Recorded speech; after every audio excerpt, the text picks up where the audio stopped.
नेता प्रतिपक्ष के नाते श्री राहुल गांधी जी का लोकसभा के अंदर जो पहला भाषण हुआ है उसने पूरे राष्ट्र की ही नहीं लेकिन भाजपा की जो लीडरशिप है उसके होश उड़ा दिए हैं। जो लोग लगातार राहुल गांधी जी पे हमले करते आ रहे थे उनको कल के भाषण के बाद राहुल गांधी जी की तारीफ करनी पड़ रही है और सारे चैनल्स पे और बड़े बड़े पत्रकारों ने, दिग्गज पत्रकारों ने राहुल जी का लोहा माना है कल के उनका भाषण को लेके। और जिस भाषण को जो है रोकने के लिए या उसमें उनको इंटरप्ट करने के लिए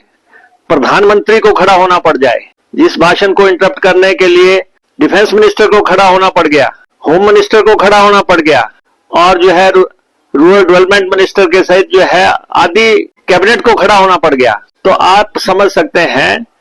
कि नेता प्रतिपक्ष का पहला ही भाषण जो है उसने एक ट्रेंड सेट कर दिया है कि अब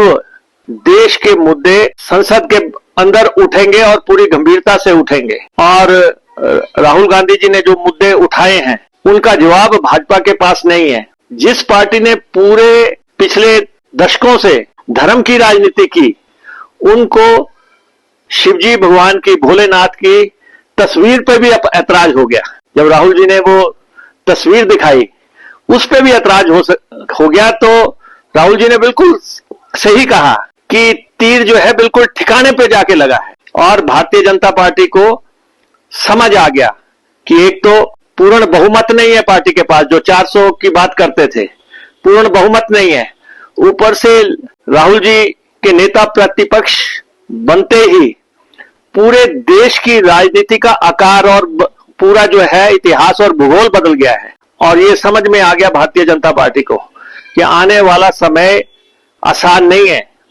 क्योंकि भाजपा ने अब तक जो है खौफ की राजनीति, डराने की राजनीति की और राहुल जी ने उनको पूरी तरह एक्सपोज कर दिया कि आपने पिछले 10 साल से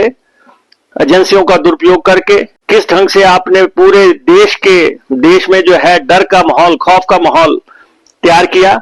झूठ का माहौल तैयार किया, असत्य का माहौल तैयार किया, नफरत का माहौल तैयार किया। ये राहुल जी ने थीम और थ्रस्ट जो है उनको आईना दिखा दिया कल। तो इसलिए जो मुद्दे वहां पे आए, अग्निवीर का मुद्दा जिस प्रभावशाली तरीके से राहुल गांधी जी ने रखा, उससे जो है डिफेंस मिनिस्टर जवाब उसको फेस नहीं कर पा रहे थे, जवाब नहीं दे पा रहे थे। और होम मिनिस्टर तो बार बार संरक्षण मांग रहे थे स्पीकर का, जबकि उनको मालूम होना चाहिए भारतीय जनता पार्टी को संरक्षण हमेशा विपक्ष को मिलता है। स्पीकर जो है विपक्ष को संरक्षण देते हैं, ना कि सत्तारूढ़ दल को देते हैं। तो बार बार संरक्षण मांगा जा रहा था। और मुद्दे जो हैं, जिस ढंग से महंगाई की बात उठाई गई, जिस ढंग से नीट की बात, एग्जाम्स की बात उठाई गई, युवाओं की बात उठाई गई, जिस ढंग से किसानों की बात उठाई गई, कैसे जिस ढंग से किसानों के साथ जो 700 किसानों की जान चली गई, और ये सारे मसले जो है जो राहुल जी ने कल उठाए, उन्होंने जो है अपने जीवन का सबसे बेहतरीन नेता प्रतिपक्ष के नाते भाषण दिया है और इसने पूरे हिंदुस्तान में अलख जगा दी है। और भारतीय जनता पार्टी को पता लग गया है कि राहुल गांधी एक अकेले आदमी हैं, जो साहसी आदमी हैं और जिस आदमी को कोई भी व्यक्ति खरीद नहीं सकता। और ये लड़ाई अब बहुत दूर तक जानी है, ये साफ हो गया है।